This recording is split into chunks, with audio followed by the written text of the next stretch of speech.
Great. Well, good evening, everybody. My name's Bob Sewell. I'm president of the Houston Archaeological Society, and this evening is our August 2026 monthly meeting. This evening, I'd like to welcome Dr. Heather Parra, who currently serves as curator of the New Mexico State University Museum. And she also manages the Museum Studies Graduate Certificate Program and teaches classes in the anthropology department at NMSU. Heather holds a PhD from the University of Wales, Trinity St David, with more than 30 years of experience working in cultural and archaeological museums. Heather's research has primarily focused on Britain, Greece, coastal Alaska, and Texas. This evening, Heather is going to present a case study in collector-museum collaboration.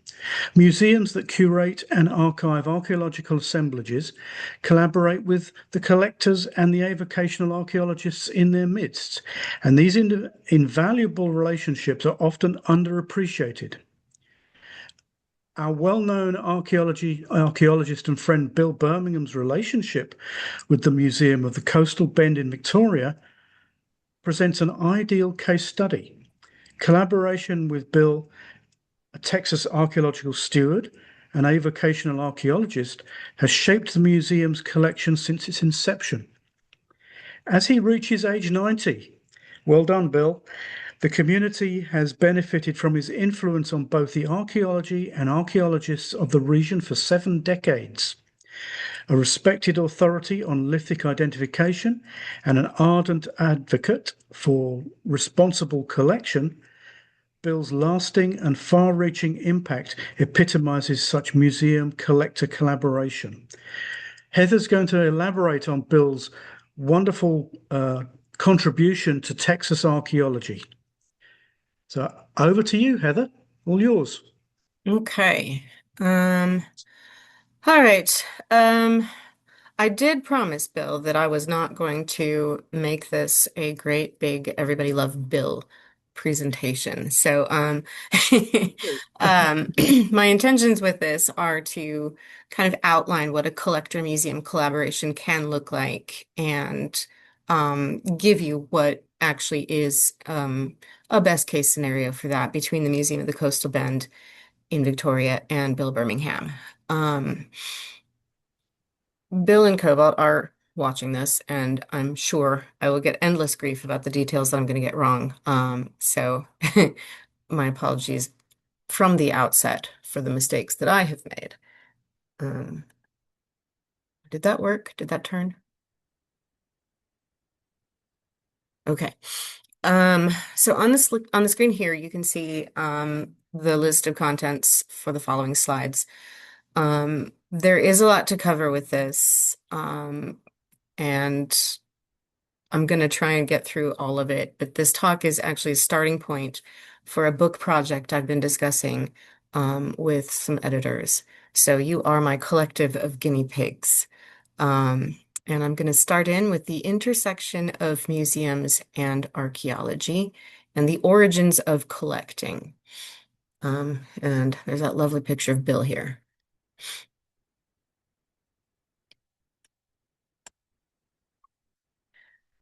So here's your brief history lesson. Museums actually have their origins in the act of collecting.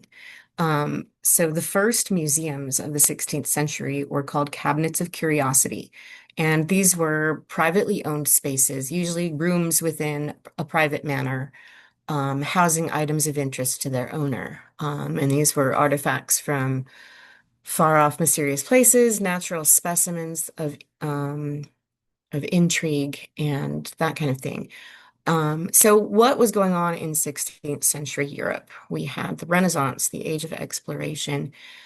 People in Europe were hopping onto ships and sailing to previously unknown places where they encountered new races, new cultures, new animals, new objects, and new ideas. And these European explorers collected natural and artificial curiosities as a means of trying to understand the diversity of the world and the people in it. So these objects were also collected as trophies of these far-flung adventures and conquests. And the collections grew, and among the elites of Europe, the size and variety of one's collection was a competitive thing. So from that, the cabinet of curiosity came to life in palaces and private homes, and these were viewed only by invitation, and they were museums by the elite and for the elite, all born out of the act of collecting. So I draw your attention to the relationship between the words artificial and artifact, both referring to the man-made nature of these items. An artifact must be an item made by or manipulated by the hands of man. I swear I'm getting to something interesting here. Right. So where do artifacts come from? How did artifacts and objects enter museum collections for public display? Artifacts were acquired by many different sources, explorers that we just talked about, traders, colonial officials, missionaries, artists, and anthropologists. And this resulted from different kinds of engagements. So some items were stolen or seized as colonial loot, but many objects were readily exchanged or sold or freely given. So much of the material in anthropology museums, particularly in university or national institutions, was systematically assembled during field work and was often accompanied by the corresponding photographs and documentation. So the interest in assembling collections during field research was influenced by specimen collecting in the natural sciences. Today, of course, museums research and exhibit a wide variety of topics, and these collections provide insights into the complexity and nuances of local and global histories of encounter, exchange, empire migration, and disciplinary formation. Those collections come into museums through an assortment of methods listed here on the slide. Excavating, collecting, purchase, donation, salvage, rescue, manufacture. And the ones listed in red are due in very large part to the generosity of collectors. I didn't highlight purchase here in red, although I could have done. What I meant here on the slide was purchased by a museum or an institution, but it's also true that collectors do purchase things and then down the line donate them to museums. So that one could have been sort of like a pink rather than a red. Anyway, all of this history brings us to the current relationships between museums and collectors. The ease with which these earlier museums absorbed donated items from world exploration or the private collections of interesting things residing in the parlors of the wealthy has given way to a highly complicated and often tenuous relationship between modern museums and artifact collectors.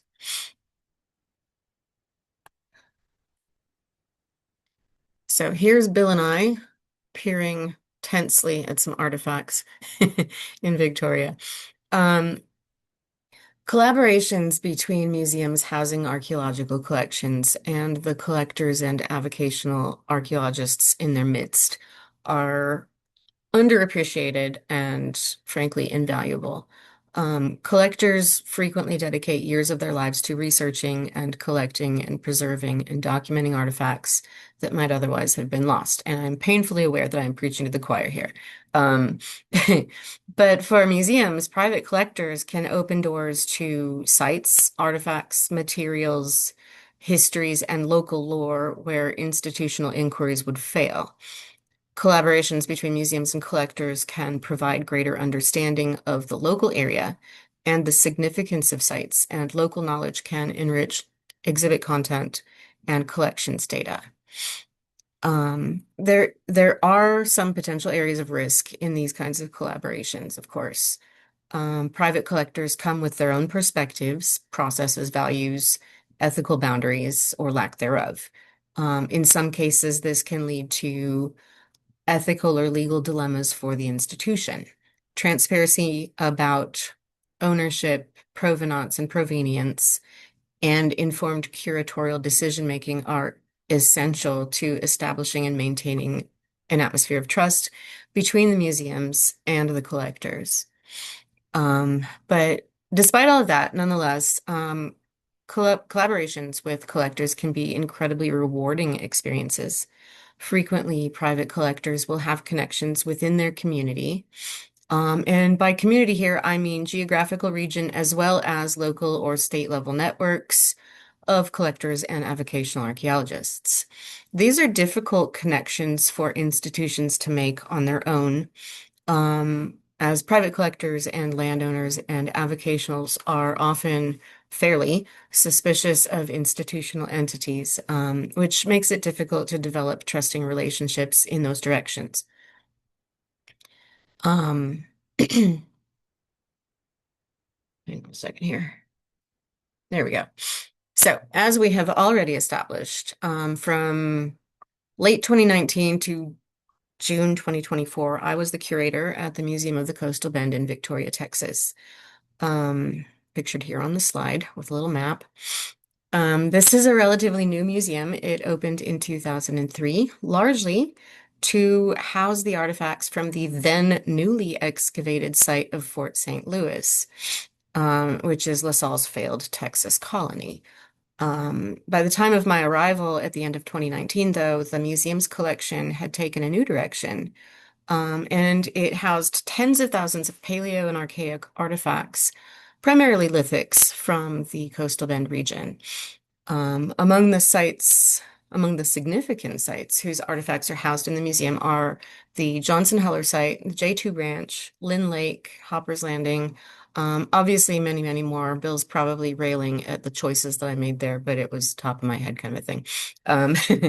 The museum had also achieved the esteemed status of Texas State Curatorial Facility, which makes it a repository for materials held in trust. The Curatorial Facility Certification Program, which is under the Texas Historical Commission's oversight, ensures that facilities meet current museum standards regarding the care and management of collections. The collections in question are primarily archaeological collections from excavations and survey on public non-federal lands. These accomplishments were largely due to the efforts of one man, and that is Bill Birmingham. All right, who is Bill Birmingham, in case anybody here doesn't know? Bill is a former collector, a Texas archaeological steward, and an avocational archaeologist. He has shaped the Museum of the Coastal Bend's collection since its inception, as noted earlier, and he has influenced the archaeology and archaeologists of the region for a lot of decades. How did he get here? Big question. Bill started his lifetime fascination with the past in 1946 when he was a 10-year-old Boy Scout finding arrowheads near their campsite. Later, as a young man in the U.S. Army, he spent his spare time in remote locations, walking riverbanks and plowed fields, learning how to read the terrain and where to anticipate finding surface material. Now, professionally, Bill worked as a machinist for the DuPont Corporation for 38 years.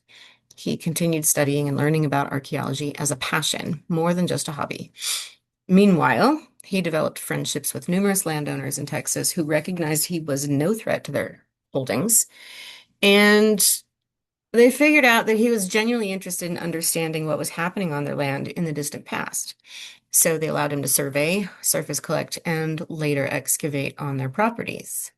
By then, Bill had developed a solid enough understanding of archaeology to realize he needed to document the locations of these finds. And he began to see patterns in the archaeology of the Coastal Bend region. Some years later, this is like the world's shortest life history of Bill. So some years later, he and a couple friends discovered a late prehistoric cemetery site on DuPont Company land. And it was with this discovery that Bill was established as an expert on local archaeology. He was a field archaeologist on that excavation, as he really was the local expert. And he worked alongside a number of professional archaeologists who quickly grew to see him as a peer. Um, Soon thereafter, Bill became a THC archaeological steward for Victoria County. These positions are for avocational archaeologists who serve as the point of contact between the state archaeological services and landowners. When a landowner finds something that looks like archaeology, it's the county archaeological steward who responds to the call. Bill held that position for more than 30 years until he stepped down at the age of 88.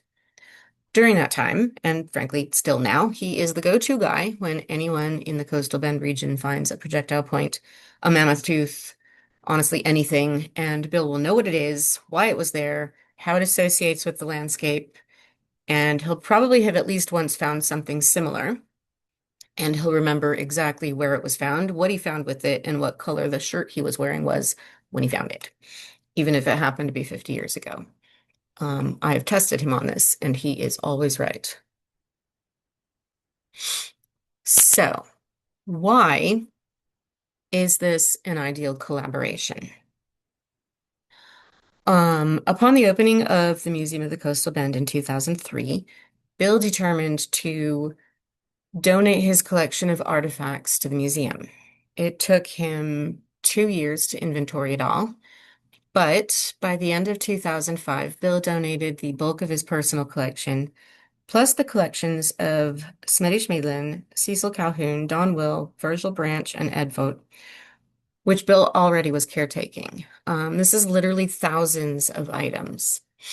And he started then, and he still continues to work tirelessly to convince other collectors to be responsible in their documentation and to learn how archaeology is done properly and to contribute to the archaeological record, to work with museums and other institutions, and to donate their collections to a museum when possible.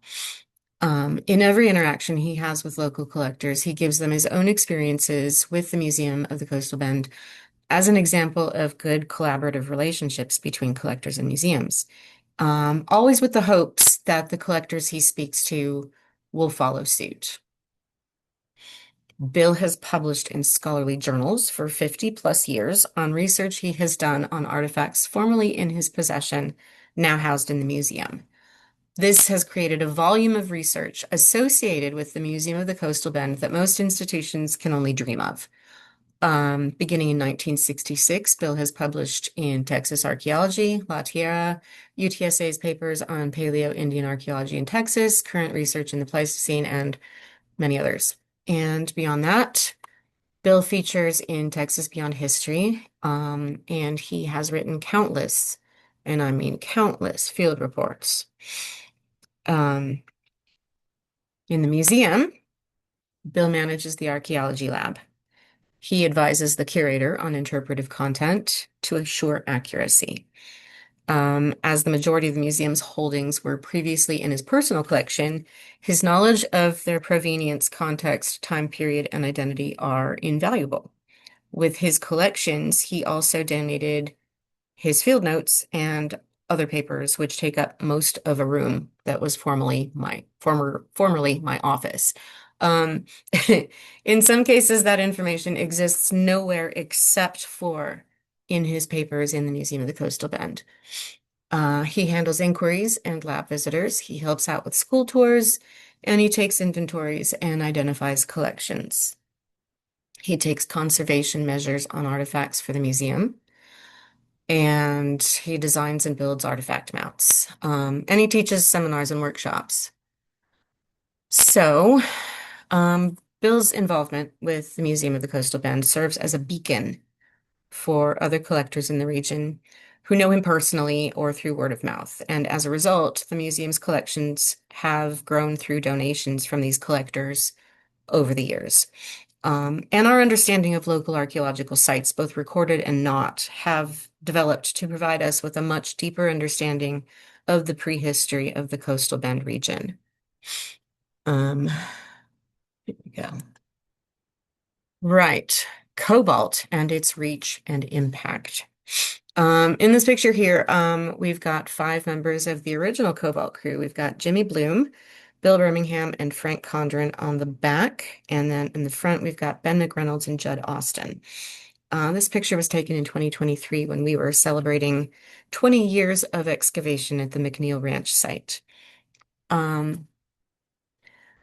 So probably the most significant contribution from Bill has been the spearheading of a highly professional volunteer crew made up of former collectors, primarily, whom he trained to do archaeology the right way. And this group, and I think many of you know them, is called COBALT, an acronym for Coastal Bend Archaeological Logistics Team. The origins of COBALT are a story unto itself. But the short version is during the excavation of Fort St. Louis in Victoria County in the late 90s, several like-minded avocationals got together and decided that, upon the completion of the excavation of Fort St. Louis, they were interested in continuing to do archaeological work, and thus was born Cobalt. Cobalt and the Museum of the Coastal Bend have had an ongoing agreement since the museum opened in 2003. As I mentioned, Bill and Cobalt operate the museum's archaeology lab, and they help the museum staff and visitors identify their artifacts, teach volunteers how to do archaeology, and manage archaeology outreach programs with scouting troops, school tours, and others. And in exchange for that work, Cobalt uses the lab space to document and study the materials from their ongoing excavation at 41 VT 141, which is the McNeil Ranch site. If I'm not mistaken, and I'm sure I'll be corrected later, I believe they're working on two big projects involving materials from that site right now, and they've got at least one article in press.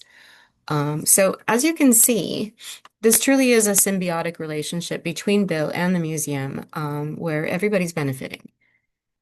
So what does this collaboration look like? And this is the slide that I like to call Bill doing stuff. And on this slide, you can see evidence of Bill doing just about everything. Regardless the material, the time period, or the condition, Bill has an answer for it. He's a master class in creative problem solving. And I have learned more from him about artifact care and preservation than I did in grad school museum studies. I've watched him conserve bones and teeth of megafauna, identify asphaltum deposits on a microscopic level on lithics, reconstruct utterly flattened copper vessels rescued from colonial sites, and design protective containment devices for the most delicate of artifacts. So here on the slide, we've got Bill working on a bison skull, and then the middle on the top, he's building a mount for bows and arrows, and then in the top right, that's a copper chocolatera, which he found absolutely squashed flat, identified it for what it was, and magically puffed it back up and brought it back to life.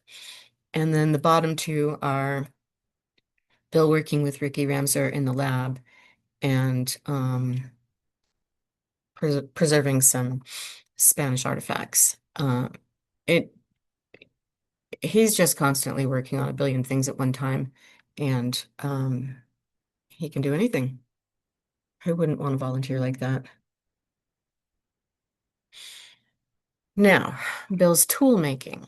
By way of his career as a machinist, Bill is a master tool maker and has brought those skills to the archaeological field. He did identify a need for more ergonomically designed tools and began building his own trowels and other tools. And now his custom tools are much sought after by archaeologists around the nation. Bill has also designed and built specialized mounts for artifacts on display in the museum. An example visible on the slide here are his stunning antler mounts for the pots he reconstructed.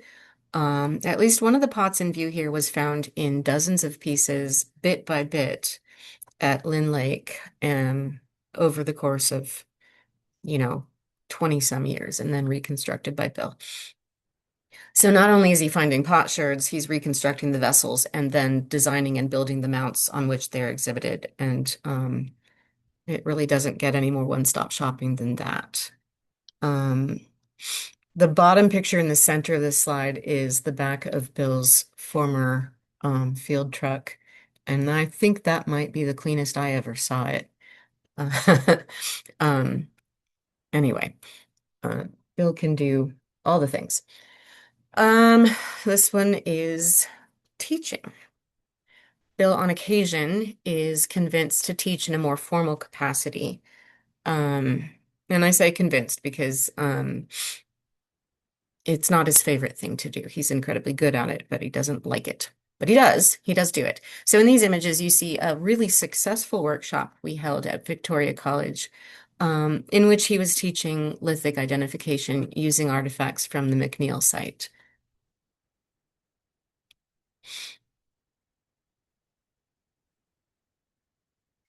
So, what is the legacy of this collaboration? Um, so much has grown out of Bill's work in and for the museum. Um, The museum has become and continues to be a regional center for archaeology.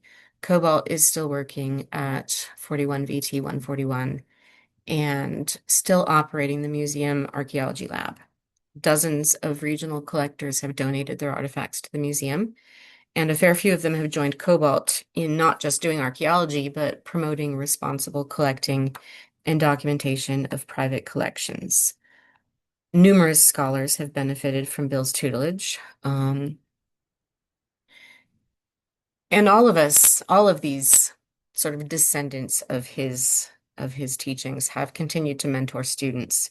So Bill's influence on archaeology in Texas and beyond is ongoing. Um, we have former interns as far afield as doing lab work in a museum in London, England, and one doing PhD studies in Alaska. So much of Bill's history and many of his ideas have been immortalized already. One of these former interns created a series of video interviews of Bill and other members of Cobalt in 2021. These video interviews are still accessible via the Museum of the Coastal Bend's website. Um, and Cobalt was also featured in an international virtual archaeology conference during COVID.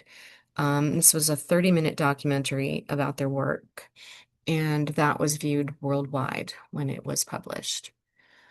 So, in his role as steward, Bill has surveyed innumerable potential sites, advised landowners, and recorded everything every single time. He's made massive contributions to Texas archaeology by recording more than 75 archaeological sites in the region. He's named several point types, such as the Anaqua and the Victoria points. And the Museum of the Coastal Bend was founded largely on Bill's archaeology collection and his copious field notes. Out of those origins, it's become a regional force in archaeological collections and knowledge. And perhaps more significantly, professional archaeologists and collectors see the Museum of the Coastal Bend as a leader in forging relationships between institutions and collectors. With over 50 years of archaeological experience, maybe over 60, I don't know, Bill is a respected authority on lithic identification and is an ardent advocate for responsible collection. His expertise has not gone unnoticed. In 2019, he was awarded the Texas Archaeological Society's Curtis Tunnell Award for Lifetime Achievement in Archaeology. The lasting and far-reaching impact of his knowledge and experience epitomizes museum collector collaborations. And he is still collaborating. So although I left the Museum of the Coastal Bend more than 2 years ago, I have not stopped collaborating with Bill. I call him probably not frequently enough for my preference, but possibly more than he'd like, to ask his help or advice on things. He still helps me identify projectile points. He tells me about sites in my new area, which is southern New Mexico, that are unrecorded as yet. And Bill's even donated an artifact to my new museum here at New Mexico State University, which he rescued 70 years or so ago.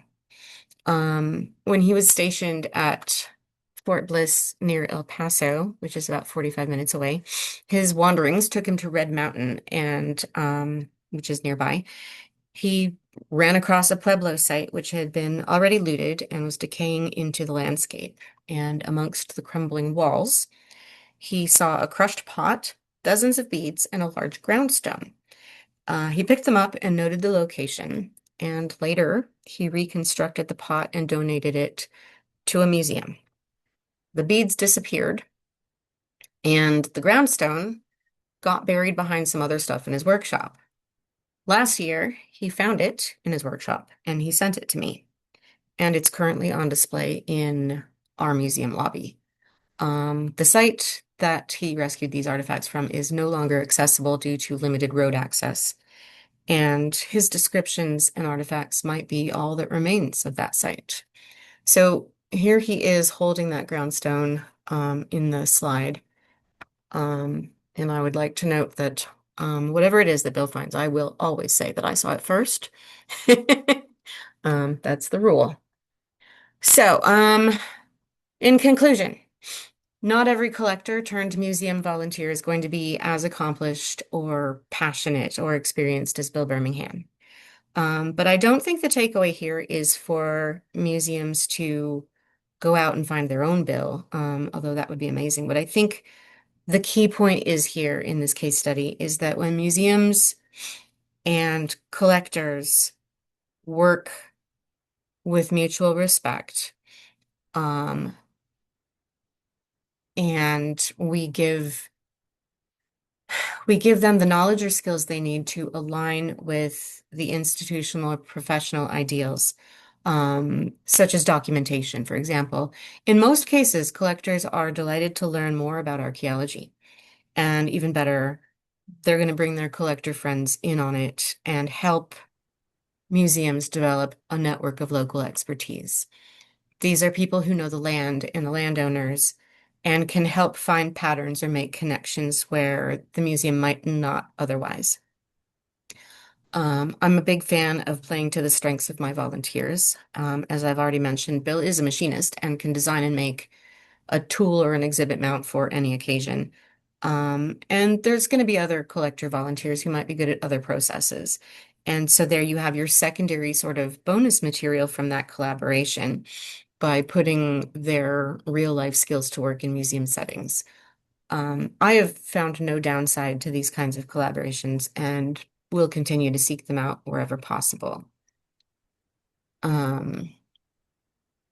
So finally, my work with Bill and Cobalt is one of the finest things I've done in my career. And I cannot stress how fortunate I've been to learn from Bill and all the other guys, Ben McReynolds, Frank Condra, and many others, disregarding the wealth of knowledge to be gained from avocationals like these guys is a tremendous mistake. I'm a better archaeologist and a far better museum curator, having learned from Bill and the guys in my time at the Museum of the Coastal Bend and after.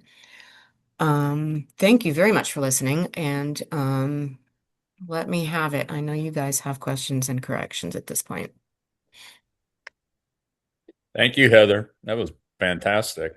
Yes, Yeah. Heather. Is this the part where I stop sharing? Is that what I need to do? No, you keep sharing leave because it we up might there. want to go back and Okay, forth on we your. can all admire Bill. You may want to go back and forth on the presentation.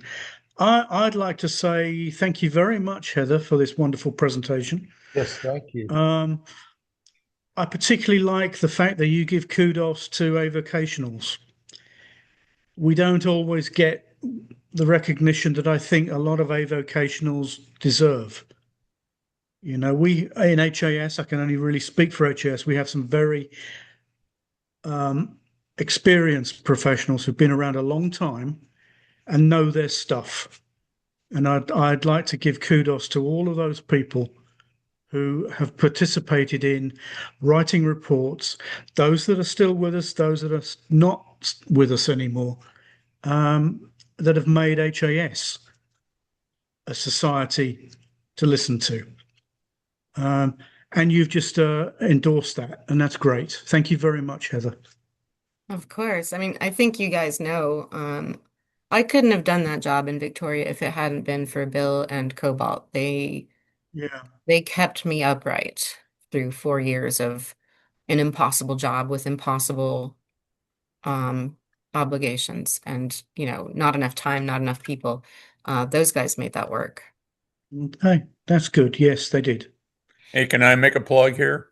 Sure.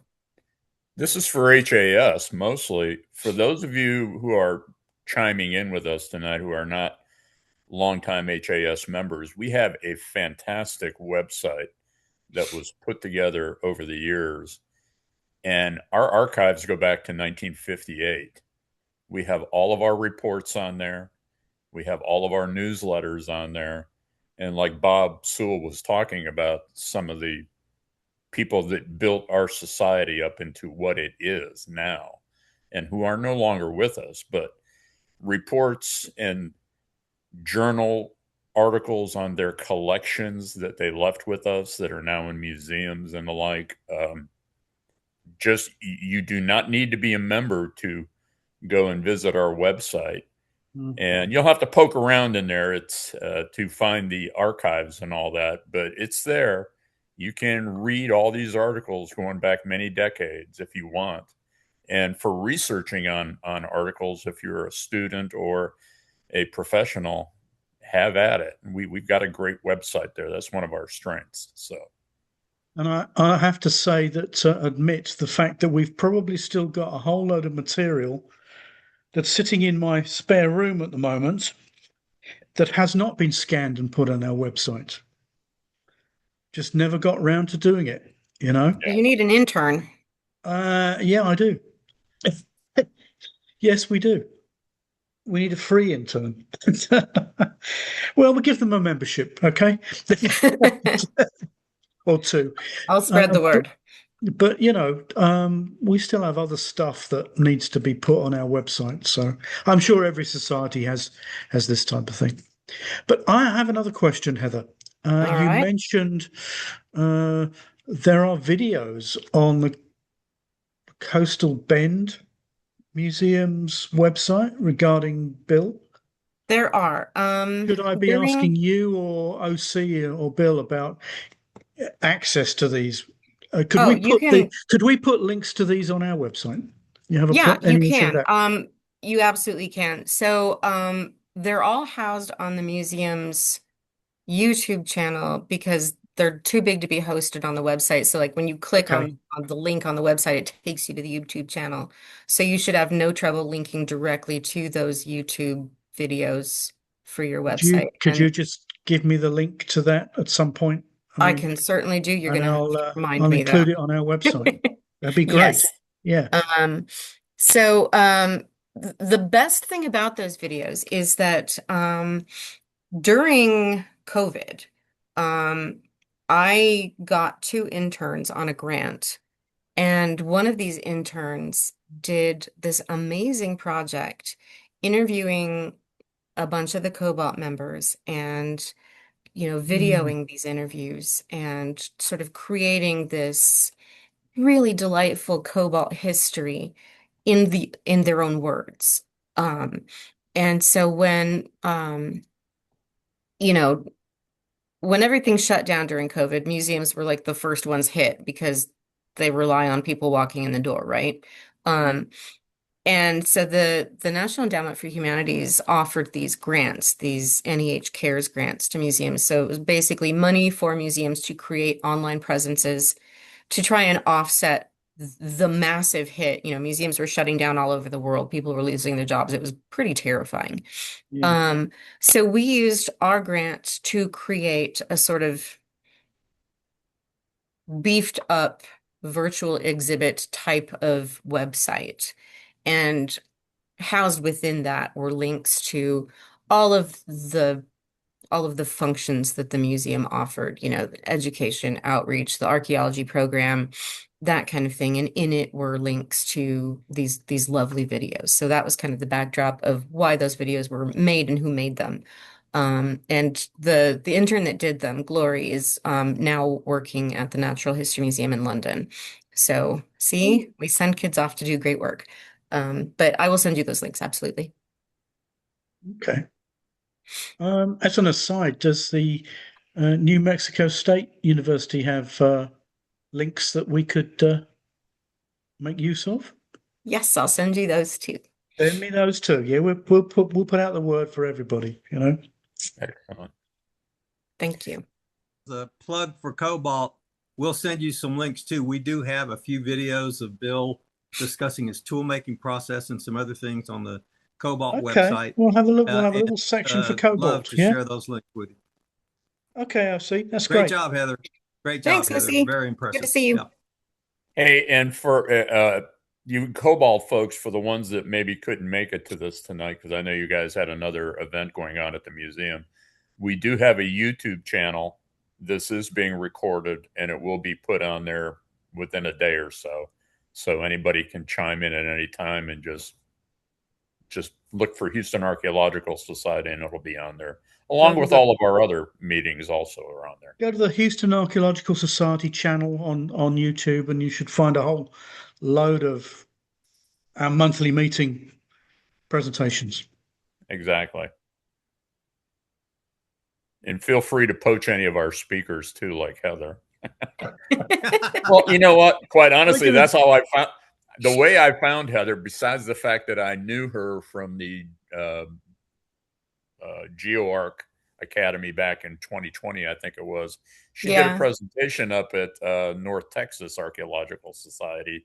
That's And right. I go Jimmy. up on their not Facebook page. I go up on their YouTube page, and I always look for their speakers up there, and I poach them to get them to come down to Houston. And that was how I had Heather come down, and you did the Lindisfarne, I think it was, presentation for us.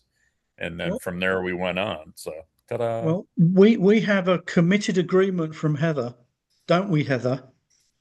For some of your students. Oh, yes. I'm like, what have I agreed to? Oh, no. You've agreed for them to do presentations for us. Yes. It's only the first day of class today, Bob. Give her a chance here. Yes. Same goes for you, OC. You need to do one as well. That wouldn't be a bad idea. Find more time when I find more time. Yeah, I know. I've heard it before. I know. Hey, you can do it from the house. Obviously, you notice we don't need to come to do Houston. video stuff too. So yeah, and we do presentations from Cobalt to all kinds of groups in the area. Heather and I used to co-do presentations. Gosh, I don't know, 7 or 8 a year, and we still get a lot of requests. And we do have some presentations. I'll visit with you about that, Bob, and send you some links to our website and some of the videos with Bill and some of the other. Give us a presentation on what you're doing over there. That'll be great. Anything, Well, since we don't have the lab still under, I know. Yeah. We still have some presentations that are valid on some of the things we have discovered. Yeah, when things get back on track, we understand. Yeah. Cool. And when you guys get back on track out in the field again, which you are in the field, we want to come out. Yeah. We've been fortunate to have Houston out a couple of times at least. I see Jeff. I see I know Frank and yourself have been out there. So you guys come out and I think Gary was out there. I think he's come out there at least. Gary was with us. Yeah. Love to have him on. Yeah. So as soon as we get going, we will reopen our digs to any avocational or professional archaeology group. And we ought to invite you guys as well. I don't know why we don't really, but I see Roger on. He was talking about visiting with Frank and maybe going up there and doing some excavation. Roger does do excavations around the state with some other groups. Come over to the Lone Oak site, Yeah. So I can't. I mean, it's a site that's given so many artifacts for us. As my colleagues on here will testify. I can't guarantee you'll find something on the day. Nobody can, right? But it's got potential. Yeah. Anybody else have questions for? Any more questions? Heather, this is Debbie. Hey, Debbie. I just want to say what a wonderful tribute that is to not only Bill Birmingham, but the whole Cobalt group. They're a rare and special group. And also, though, for enlightening people on how avocationals can work with museums. That needs to be said more often, in some states more so than others. But thank you very much. Of course. Good job. There is a special interest group at the SAAs that focuses on collaborations like this, and I did a presentation last year for that, and there's supposed to be a forum this year at the SAAs. So if you're going there, there is a group that's working to kind of forward these ideas and get us all working together. That's the SAA. Hmm. Mm. Okay. Yeah. Good. Yeah. All right. Well, thank you, Heather. It was great. Has anybody got any other questions? It's very informative. Oh, I just must say I really enjoyed it. It was a really good combination of collections and museums and the combination of the whole thing just really works together so well. Well, Thank thanks, you. Jeff. I Feel- I hope that Bill has many more years to come. Yeah. Yes. Continuing Of his good course. work. So do we. Thank you. Yeah.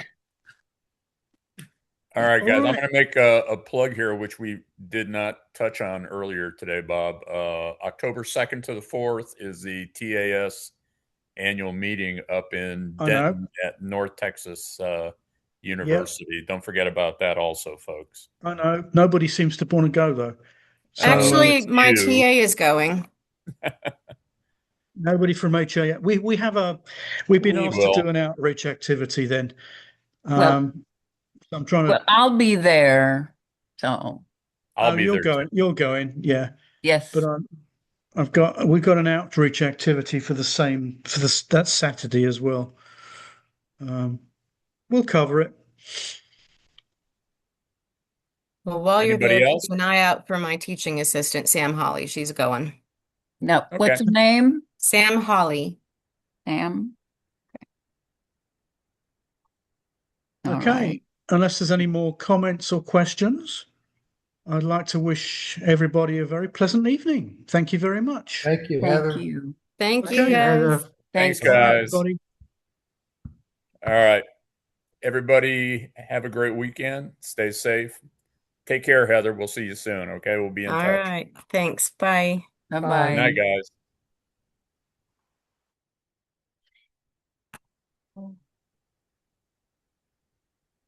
Recording, Frank.